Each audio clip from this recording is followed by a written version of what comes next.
لله رب العالمين والصلاة والسلام على سيد الأنبياء والمرسلين وعلى آله الطاهرين المطهرين.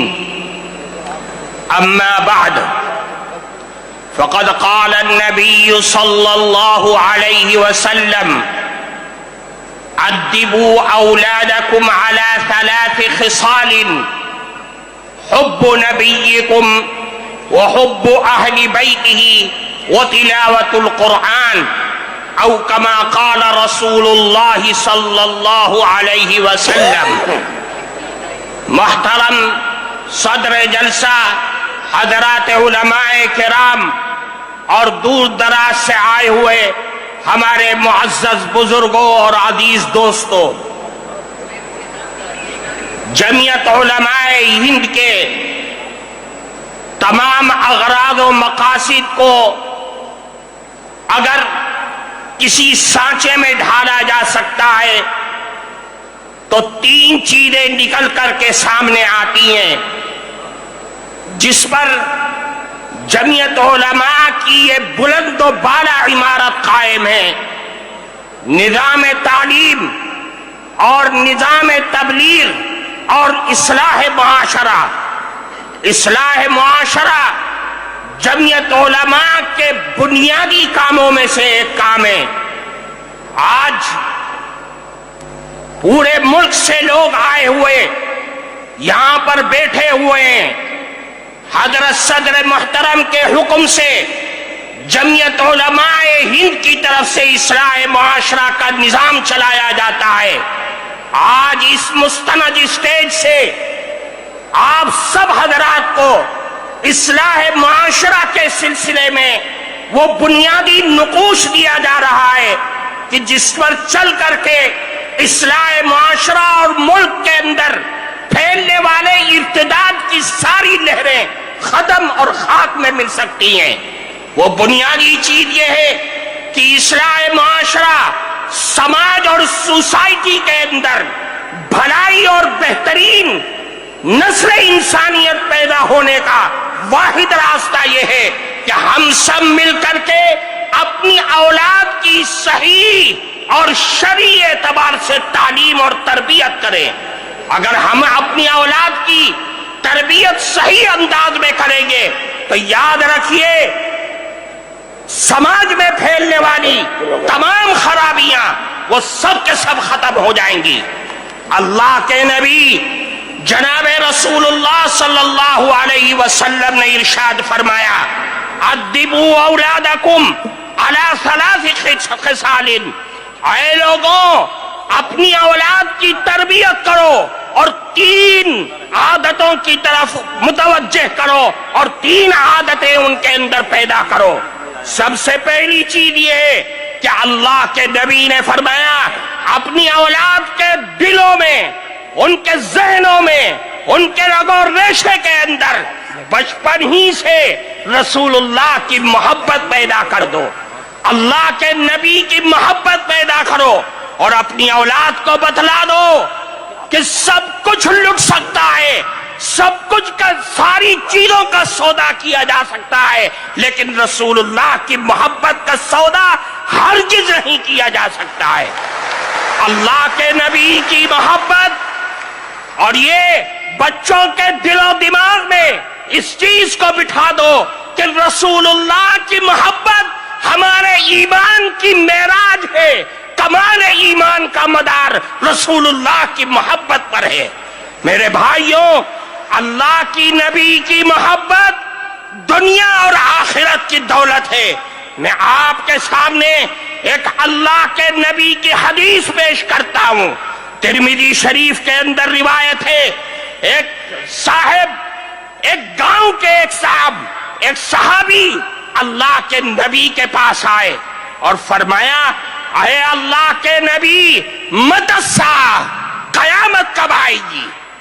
حدیث میں ہے کہ اللہ کے نبی نماز کے لیے جا رہے تھے، کوئی جواب نہیں دیا.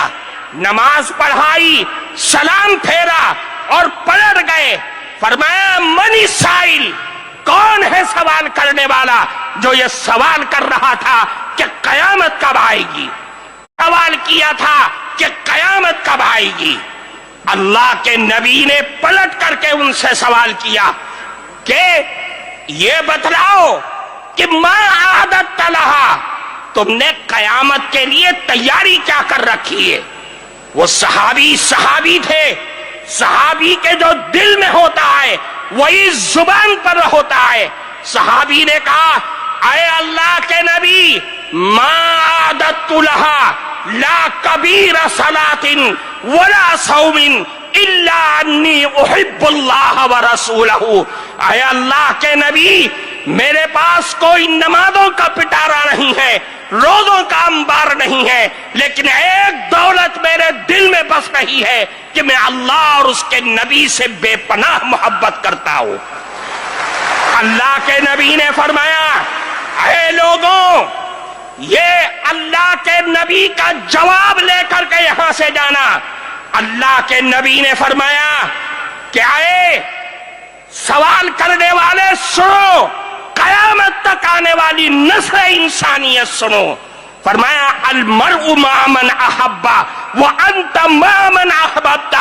یاد رکھو، آج دنیا میں جو آدمی جس سے محبت اور دل کا لگاؤ پیدا کرے گا، قیامت کے دن بھی وہ اسی کے ساتھ اٹھے گا، اور تم نے جس سے محبت کا دعویٰ کیا ہے قیامت کے دن بھی تم اسی کے ساتھ ہوگے۔ اس حدیث کے راوی حضرت انس رضی اللہ تعالی عنہ فرماتے صحابہ کرام اس جملے کو سن کر اتنا خوش ہوئے کہ میں نے اسلام کی زندگی میں کبھی بھی صحابہ کرام کو اتنا خوش ہوتے ہوئے نہیں دیکھا تھا۔ میرے بھائیوں، رسول اللہ کی محبت ہمارے لیے بنیاد ہے۔ ہم سب کچھ لٹا سکتے ہیں، لیکن رسول اللہ کی محبت کا جنازہ، اس کا ایک حرف بھی اپنے دل سے نکال نہیں سکتے، اپنی زندگی سے نکال نہیں سکتے۔ فرمایا دوسری چیز، اہل بیت کی محبت، بچوں کے دل میں رسول اللہ کے گھر والوں کی محبت ان کے دل کے اندر ڈال دو۔ یہ پیدائش کے بعد سے جب بچہ ہوش سنبھالے کہ جس کے بارے میں اللہ کے نبی نے فرمایا افتحوا، سب سے پہلا کلمہ فرمایا کہ لا الہ الا اللہ ان کی زبان سے کلواؤ، اور قیام اور موت کے وقت لا الہ الا اللہ کی تلقین کرو۔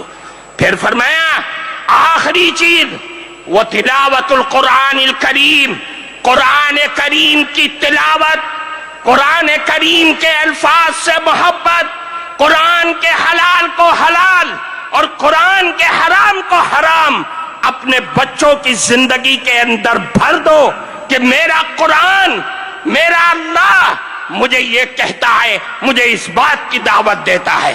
میرے بھائیوں، قرآن ہماری زندگی کا دستور ہے، قرآن ہمارا آئین ہے، آئین شریعت ہے۔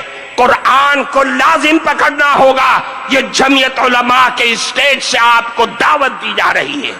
اللہ کے نبی نے فرمایا الا انہا ستکون فتنہ، اے لوگوں آگاہ ہو جاؤ، فتنے آئیں گے، آزمائشیں آئیں گی، بلائیں آئیں گی، دنیا کی بھی آئیں گی اور آسمانی بھی آئیں گی۔